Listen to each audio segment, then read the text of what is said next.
Hello student. Welcome करता हूं आप सभी का बोर्ड ज्ञान अड्डा यूट्यूब चैनल पे। आपने इस वीडियो पे क्लिक किया, इसका मतलब आप भी क्लास 12th में पढ़ते हैं, तो इस वीडियो को पूरा देखिएगा। आज का वीडियो उन सभी विद्यार्थियों के लिए महत्वपूर्ण है जिन्हें 2027 में इंटर का बोर्ड एग्जाम देना है। आपको ये वीडियो को देखने के बाद आपको अलग से किसी भी किताब को पढ़ने की ज़रूरत नहीं पड़ेगी और किसी भी अलग से वीडियो को देखने की ज़रूरत नहीं पड़ेगी।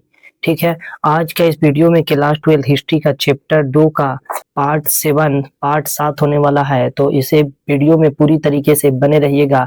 इससे पहले का वीडियो में चैप्टर 2 का पार्ट 1 से लेकर के 6 तक का क्लियर करा दिया जा चुका है, तो आपने अगर नहीं देखे हैं तो इस वीडियो के डिस्क्रिप्शन में आपको उसका लिंक मिल जाएगा, आप लोग इसे जाकर के देख सकते हैं।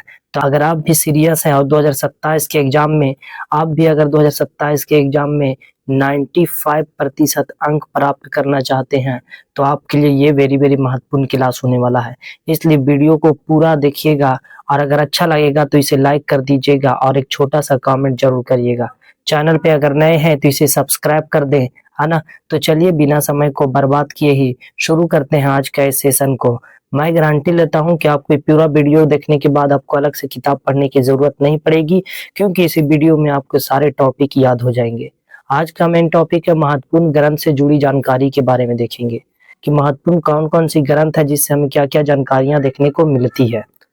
प्राचीन भारत में सामाजिक और कानूनी व्यवस्था से जुड़ा एक प्रमुख ग्रंथ माना जाता है। अगर देखा जाए तो प्राचीन भारत में सामाजिक और कानूनी व्यवस्था से जुड़ी जो है ना सबसे प्रमुख ग्रंथ को माना जाता है।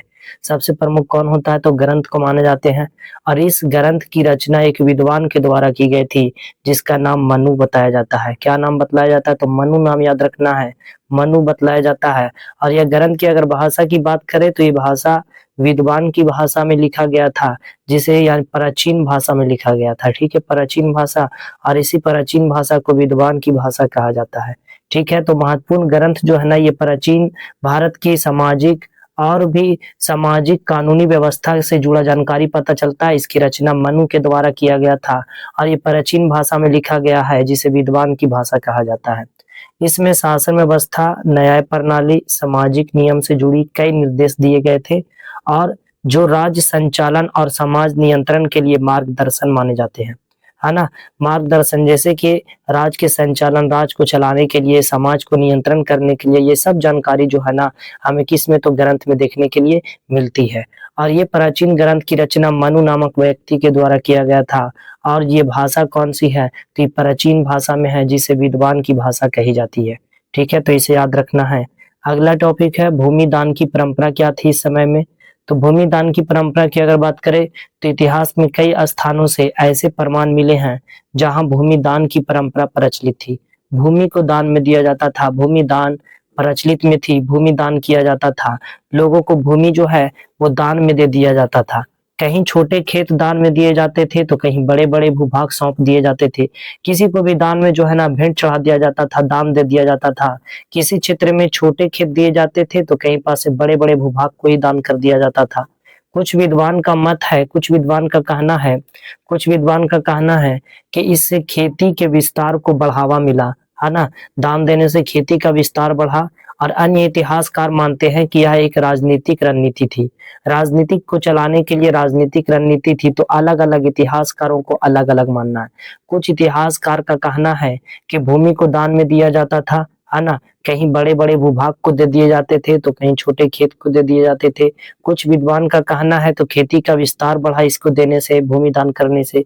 कुछ विद्वान इतिहासकार को कहना है कि राजनीति रणनीति ये चल रही थी और जिसमें राजा जमीन देकर शक्तिशाली वर्ग को अपने पक्ष में कर लेता था।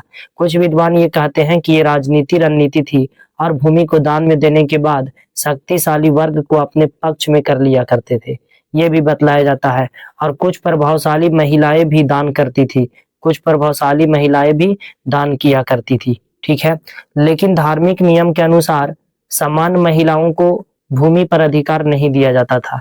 समान जो महिलाएं जो है, जो सामान्य तौर पे आती है, ठीक है, तो उस महिला को जो है ना भूमि पर अधिकार नहीं था। ठीक है, तो याद रखना इस टॉपिक को, आप लोग कॉपी में इसे नोट कर लें। वीडियो को पूरा देखिएगा, आपके लिए वेरी वेरी इंपॉर्टेंट होने वाला है। इस वीडियो को देखने के बाद अलग से आपको किसी भी किताब पढ़ने की जरूरत नहीं पड़ेगी। ठीक है। आपको अगर ये अगर नोट्स अगर आपको चाहिए या तो फिर वीवीआई ऑब्जेक्टिव और सब्जेक्टिव प्रश्न अगर चाहिए तो आपको कुछ नहीं करना है, इस नंबर पे व्हाट्सएप मैसेज करना है। नंबर है 9934796799। इस नंबर पे व्हाट्सएप मैसेज करना है और अपना नाम और अपना एड्रेस लिखना है। और ये सब्जेक्ट से रिलेटेड ऑब्जेक्टिव और सब्जेक्टिव प्रश्न और नोट्स आपको बिल्कुल मुफ्त में ही दे दिए जाएंगे। ठीक है, तो चलिए देखते हैं अगला पॉइंट क्या है। अगला पॉइंट है अग्रहार व्यवस्था। ब्राह्मण को जो भूमि उपहार स्वरूप दिया जाता था, ब्राह्मणों को, उसे एक विशेष नाम से जाना जाता था।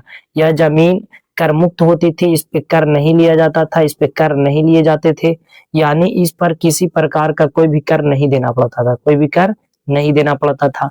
ये ब्राह्मण को जो है ना, ब्राह्मण को भूमि उपहार में दिया जाता था। ये उपहार जो है ना, ये कर मुक्त होते थे। ठीक है, ये उपहार में दी गई भूमि जो है कर मुक्त होती थी और इस पर किसी भी प्रकार का कर नहीं देना पड़ता था। ठीक है, इन क्षेत्रों से प्राप्त उत्पादन पर भी उनकी ही अधिकार होती थी और वे इन भूमियों को अपने नियंत्रण में रखकर स्थानीय स्तर पर उपयोग कर सकते थे।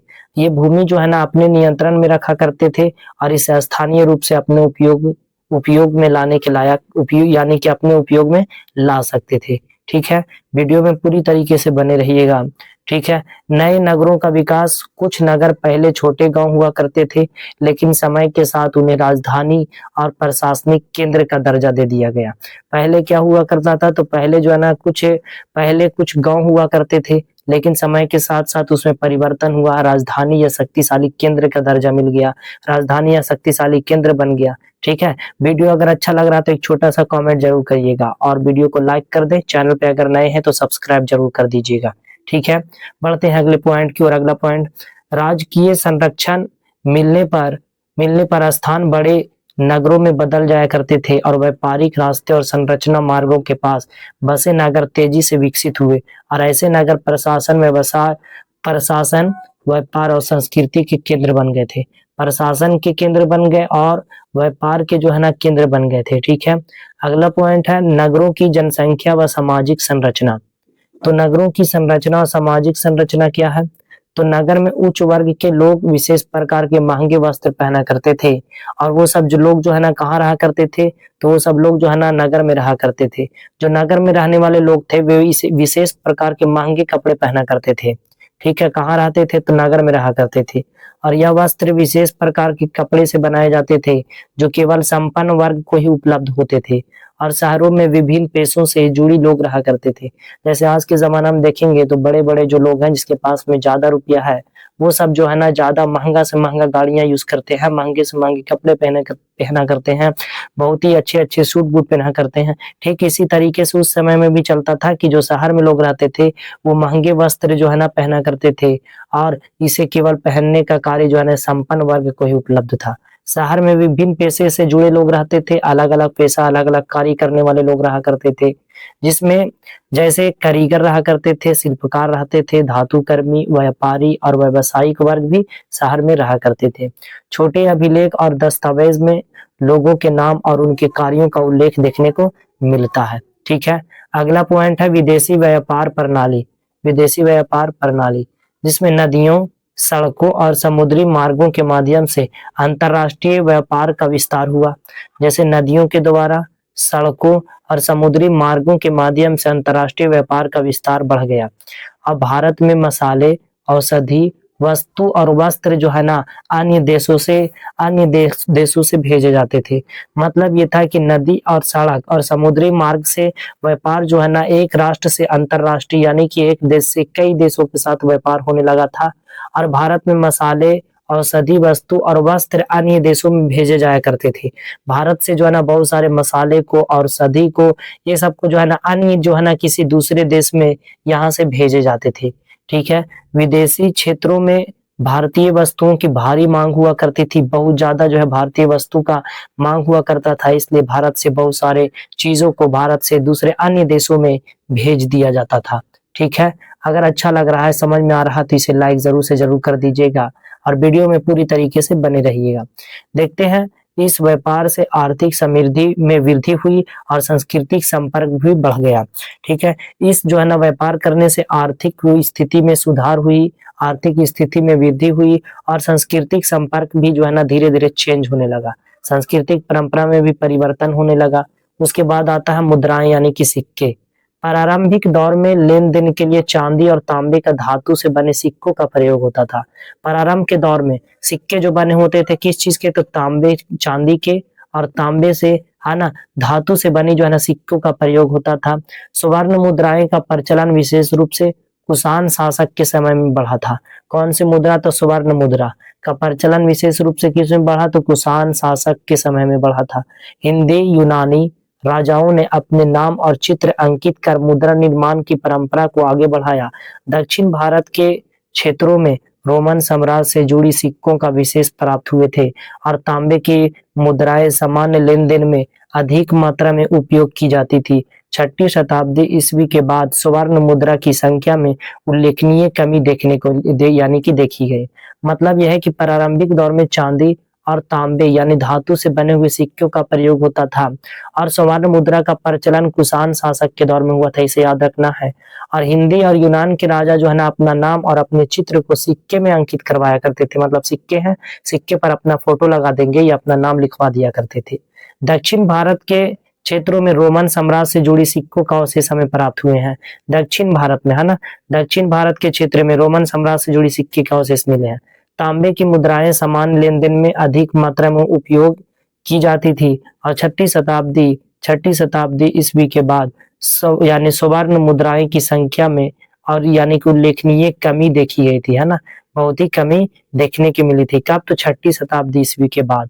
अगला फिर आता है जन भाषाएं अभिलेख यानी प्राकृत भाषा, जिसे बहुत सारे जन यानी कि लोग बोला करते थे। उस समय ऐसे भाषा का विकास हुआ जिन्हें आम लोग सहज रूप से समझ सकते थे। जो भाषा जनता और शासक वर्ग के बीच संचार का माध्यम बनी उसे प्राकृत कहा गया। मतलब यह है कि जो भी भाषा को जनता और शासक के बीच में जो बात की जाती थी वही भाषा को प्राकृत भाषा कहा गया। मतलब प्राकृत भाषा क्या है, तो अभी हम और आप जो है ना जिस भाषा का प्रयोग करके आपस में बात करेंगे तो हमारे स्थानीय भाषा जो होती है ना उसी को प्राकृत भाषा कहा जाता है। प्राचीनतम शिलालेख इसी प्रकार के लोक भाषाओं में लिखे गए थे। सम्राट अशोक के अधिकांश अभिलेख जनसाधारण की समझ वाली भाषा में उपलब्ध है। कई लेख ब्राह्मी लिपि में उत्कीर्ण किए गए हैं, है ना, कई लेख जो है वो ब्राह्मी लिपि में उत्कीर्ण किए गए हैं, मतलब खोद करके लिखे गए हैं। वर्तमान अफगानिस्तान क्षेत्र में प्राप्त कुछ अभिलेख यूनानी तथा आरामिक लिपि का प्रयोग हुआ था। मतलब यह है कि 2250 करीब कितने, तो 2250 वर्ष पुराना अशोक के जो है ना वर्तमान में अफगानिस्तान क्षेत्र से जो है ना अभिलेख प्राप्त हुए हैं, जो कितना पुराना, तो 2250 वर्ष पुराना है। और जो अफगानिस्तान क्षेत्र से अशोक के अभिलेख जो प्राप्त हुए हैं ये यूनानी और अरामिक जो है ना भाषा में है, यूनानी और अरामिक भाषा में देखने को मिले हैं। ठीक है, बढ़ते हैं आगे उत्तर पश्चिम क्षेत्र से प्राप्त कुछ शिलालेख ग्रीक भाषा में भी पाए गए हैं। कौन सी भाषा में, तो याद रखेंगे इसे ग्रीक भाषा में, है ना, कौन सी भाषा, ग्रीक भाषा में पाए गए हैं। कौन सा क्षेत्र से, उत्तर पश्चिम क्षेत्र से।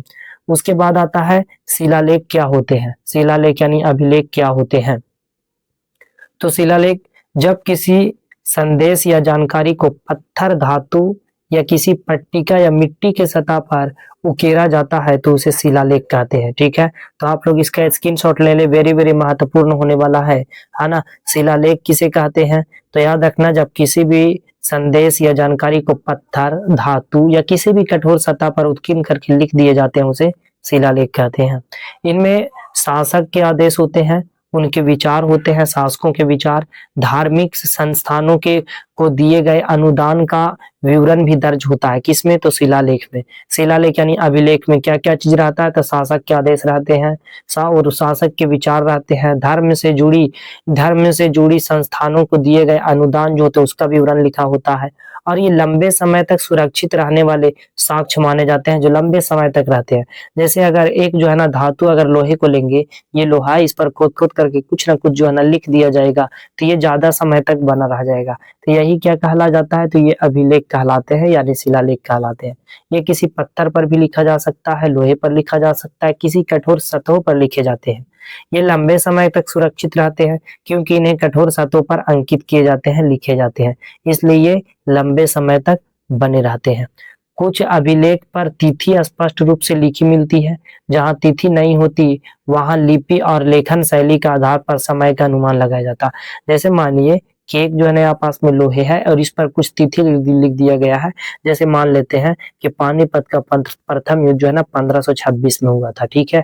किसके किसके बीच में, तो बाबर और इब्राहिम लोदी के बीच में, ठीक है। तो इस पे डेट लिखा हुआ 1526, और किसी में अगर डेट नहीं लिखा होता तो इसमें इतिहासकारों को इसको समझने में कुछ परेशानियां भी होती है, ठीक है। तो ये लेखन शैली के आधार पर इसका समय का अनुमान फिर लगाया जाता है। तो ये जो है ना ज्यादा समय तक टिका हुआ रहेगा क्योंकि ये लोहे पर कठोर सतह पर लिखे गए हैं, ठीक है। अगला पॉइंट आता है शिलालेख की सीमाएं। समय बीतने के साथ इन पर लिखे अक्षर घिस जाते थे, जिससे पढ़ना कठिन हो जाता था, और कई बार पत्थर या धातु क्षतिग्रस्त हो जाते थे और लेख का कुछ भाग टूट जाता था, और शब्दों का अर्थ निकालना हमेशा सरल नहीं होता क्योंकि भाषा प्राचीन होते थे, ठीक है।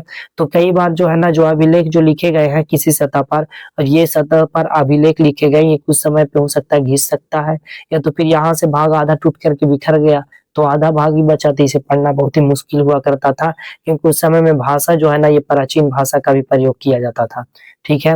आगे फिर देखेंगे, यदि कुछ पंक्तियां मिट जाए तो पूरा संदेश समझना पाना मुश्किल हो जाता था। सामान्य जनता को दैनिक जीवन, दुख सुख या छोटे कार्य का विवरण यानी कि नहीं मिलता है। अधिकतर लेख जो है ना राजा और उच्च वर्ग के विशिष्ट व्यक्तियों का उपलब्ध होते हैं। मतलब यह है कि इस अभिलेख पर जो है ना किसी भी गरीब तबके का लोग, कोई भी जो है ना गरीब जो निम्न वर्ग के लोग हैं, उस पे जो है ना उनके जीवन दुख सुख के बारे में विवरण देखने को नहीं मिलता है, लेकिन अधिकतर राजा और उच्च वर्ग के लोगों का जो है ना लेख इस पे अभिलेख पे देखने को मिलते हैं, ठीक है। वीडियो अगर पसंद आ रहा तो इसे लाइक कर दे, है ना। चैनल पे अगर नए हैं तो इसे सब्सक्राइब जरूर कर दे, ठीक है। पढ़ते हैं महत्वपूर्ण ऐतिहासिक पड़ाव। लगभग 712 ईस्वी के आसपास सिंध क्षेत्र पर अरबों ने अधिकार स्थापित कर लिया था। तो याद रखेंगे कि कब, तो 712, लगभग 712 ईस्वी में। करीब 230 ईस्वी में गुप्त वंश का उदय हुआ, जिसने आगे चलकर एक शक्तिशाली साम्राज्य खड़ा किया। तो याद रखेंगे कि गुप्त वंश का उदय कब हुआ था, तो गुप्त वंश का उदय याद रखना 320 ईस्वी में, है ना। और चौथी शताब्दी लगभग 335 से 375, 335 से 375 के बीच समुद्रगुप्त का शासनकाल रहा। तो समुद्रगुप्त का शासनकाल कब रहा, तो 335 से 375, सब VVI है ना, सबको याद रखना, वेरी वेरी इंपॉर्टेंट है। लगभग 185 ईसा पूर्व मौर्य शासन का पतन हो गया था। 500 से 400 ईसा पूर्व के बीच मगध के शासकों ने अपनी राजनीति स्थिति को मजबूत किया था, ठीक है। तो आप लोग इसे स्क्रीनशॉट ले ले ताकि आप लोग इसे नोट कर सके और इसे याद कर सके क्योंकि ये वेरी वेरी महत्वपूर्ण होने वाला है। तो सभी तिथियों को याद रखना, तिथियां बहुत ज्यादा जरूरी होती है खासकर हिस्ट्री सब्जेक्ट में ऑब्जेक्टिव प्रश्न के लिए। 327 से 325 ईसा पूर्व के दौरान सिकंदर ने भारतीय उपमहाद्वीप के उत्तर पश्चिम भाग पर आक्रमण किया था। तो 327 से 325 ईसा पूर्व के दौरान में 1784 ईस्वी में बंगाल एशियाटिक सोसाइटी की स्थापना की गई, जिसमें भारतीय इतिहास और संस्कृति का अध्ययन को नई दिशा दी गई। 1810 ईस्वी के आसपास कॉलिन मैकेंजी ने संस्कृत और तमिल उपलब्ध जो है ना हजारों अभिलेख का संकलन भी किए थे, ठीक है। तो इसे भी याद रखना है, इसका भी स्क्रीनशॉट ले लें, सब वेरी वेरी महत्वपूर्ण होने वाला है, ठीक है। उसके बाद आता है 1838 ईस्वी में जेम्स प्रिंसेप ने ब्राह्मी लिपि को पढ़ने और समझने में महत्वपूर्ण सफलता प्राप्त की। महत्वपूर्ण सफलता, यह 1838 ईस्वी की बात है। जेम्स प्रिंसेप ब्राह्मी लिपि को पढ़ने और समझने में महत्वपूर्ण सफलता प्राप्त किए, जिससे जो है ना, जिससे कह सकते हैं कि अशोक के अभिलेख का अर्थ स्पष्ट रूप से देखने को मिले। तो 1838 में जेम्स प्रिंसेप ने पढ़ा था, ब्राह्मी लिपि को पढ़े थे और आसानी तरीके से समझे थे, जिससे क्या हुआ कि अशोक के अभिलेख का स्पष्ट जानकारी मिला। और 1877 में कनिंघम ने अशोक से संबंधित एक अभिलेख के हिस्से को प्रकाशित भी किया था। तो याद रखेंगे कब, तो 1877 ईस्वी में कनिंघम ने अशोक से संबंधित अभिलेख के हिस्से को प्रकाशित भी किया था। तो ये था दोस्तों आज का वीडियो, ये क्लास 12 हिस्ट्री का चैप्टर 2 जिसका नाम है राजा किसान और नगर, ये चैप्टर जो है ना आज समाप्त हो गया है। और ये चैप्टर को जो है ना, ये चैप्टर को पढ़ाने में करीब कह सकते हैं कि ये चैप्टर 2 में करीब 1 से लेकर के 7 पार्ट आया है ना, 7 पार्ट आया है। तो सभी पार्ट को 1 से लेकर के आप लोग अगर सभी पार्ट को अगर देख लेते हैं, सभी पार्ट को अगर देख लेते हैं तो आपको पूरी तरीके से हिस्ट्री चैप्टर 2 को जो है ना समझना बहुत ही आसान हो जाएगा और आपको अलग से किसी भी किताब को पढ़ने की जरूरत नहीं पड़ेगी। तो ये था आज के वीडियो चैप्टर 2 का पार्ट 7, ठीक है। और पार्ट 1 से पार्ट 6 तक का जो है ना आपको इस वीडियो के डिस्क्रिप्शन में लिंक मिल जाएगा। आप लोग एक से देखना शुरू करें पूरा पार्ट 7 तक, ताकि आपको पूरी तरीके से समझ में आ जाए। अगले बार जो है ना इसी चैप्टर 2 से related VBI very very important objective प्रश्न और उसके बाद फिर सब्जेक्टिव प्रश्न को अगले वीडियो में लेकर के आने वाले हैं। तो आप भी अगर सीरियस है पढ़ने के लिए, 95% अंक लाना चाहते हैं, तो चैनल को सब्सक्राइब कर लें। और ये चैप्टर 2 का ऑब्जेक्टिव और सब्जेक्टिव प्रश्न मिस आपसे ना हो, इसलिए चैनल को जो है ना सब्सक्राइब जरूर से जरूर कर लें, ताकि जब भी वीडियो अपलोड किया जाए आपके पास नोटिफिकेशन पहुंचे। मैं बता दूं कि वीडियो आने का, इस चैनल पे वीडियो आने का समय है रोजाना शाम के 6:30 पे, ठीक है। तो आप लोग उस VBI ऑब्जेक्टिव प्रश्न और VBI सब्जेक्टिव प्रश्न के साथ जो है ना आप लोग जुड़ना बिल्कुल ना भूलें। तो आज के लिए इतना ही। अगर अच्छा लगा वीडियो तो छोटा सा कमेंट करें, ठीक है, और वीडियो को लाइक कर दें और इसे अपने दोस्तों में ज्यादा शेयर करें, ठीक है। तो चलिए मिलते हैं अगले VBI ऑब्जेक्टिव प्रश्न के साथ। तब तक के लिए पढ़ते रहें, मस्त रहें, स्वस्थ रहें।